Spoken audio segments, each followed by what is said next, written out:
Hello everyone, I'm Nikki from Nikki Hearts Cards, and I'm here today to make a fun video with this Honeybee Lovely Layers sunflower. This flower comes with 3 different layers, and then it has 2 layers for the inside of the flower and 1 leaf. Having these 3 layers, you'll see that there are indentions that kind of emboss the layers, which make it look amazing. We are going to watercolor these flowers today using my Distress Oxides.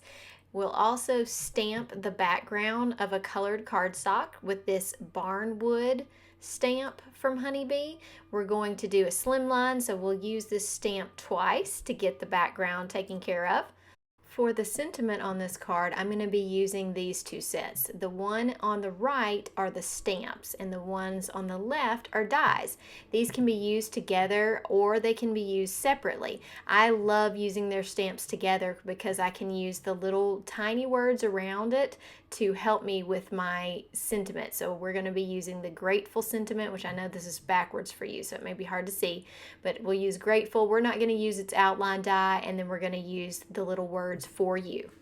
I'm using my waffle flower media mat to put these colors down. We're starting with Rusty Hinge, and I'm just going to make a little splotch of this, and then I'm going to add some water to it and color our darkest layer. So I'm starting with the background layer, the first layer of the 3, and it will be our darkest color. So I'm adding a little bit of water, and we're just going to paint these. I will speed this up for you, starting by just laying down this background color.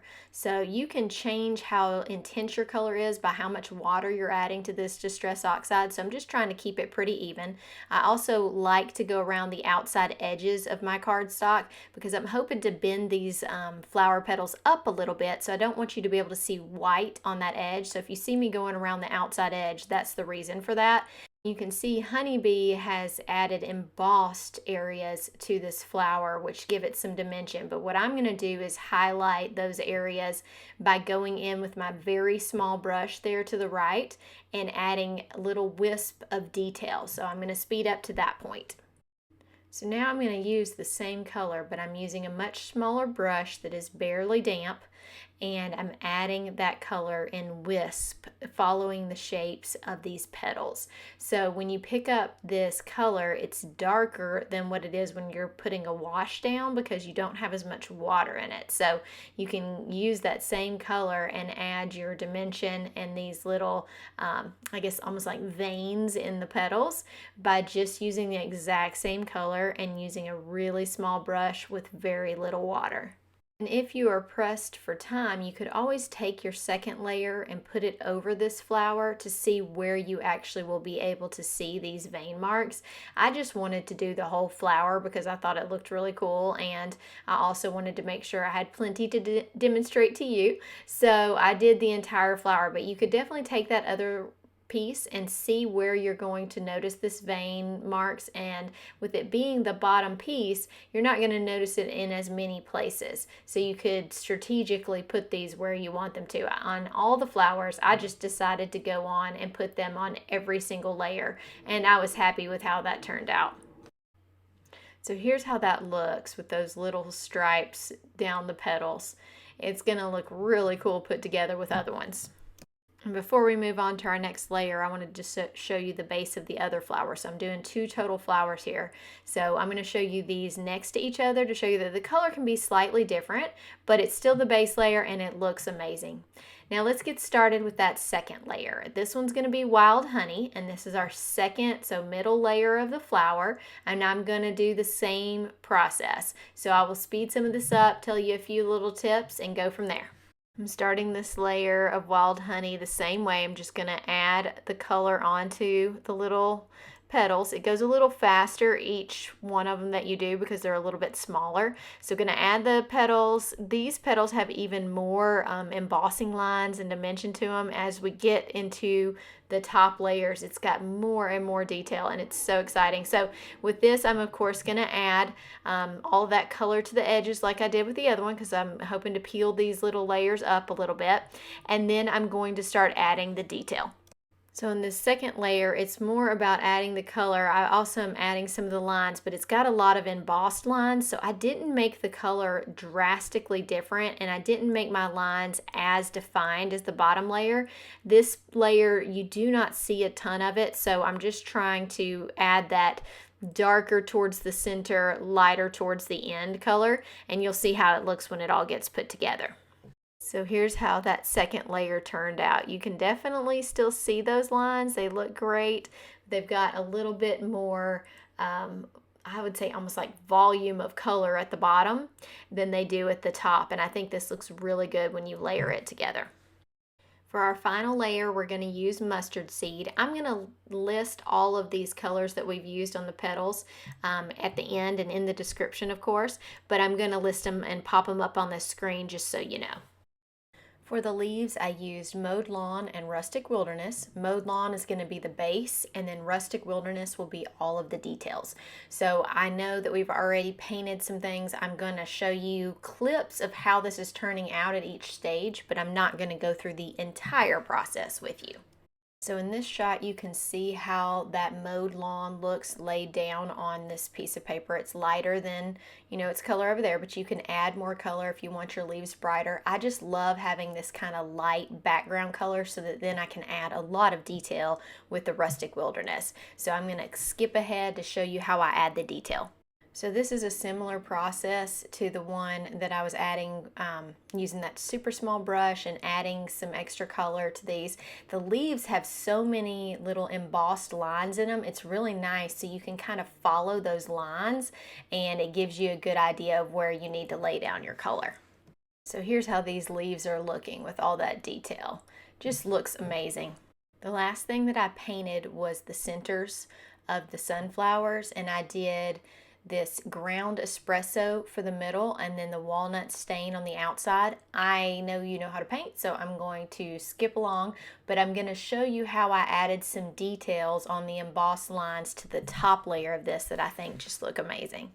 So here's the top layer. I painted it with the walnut, and then now I'm going back in, and you see where they've got embossed lines that look like the little seeds inside the sunflower. I'm just adding dots of darker color to those seeds, and I'm going to show you this up close at the end, and you can see what a difference this makes in this piece. Okay, here's an assembled flower. Do you see those little dots in the center? I just think that makes it look amazing.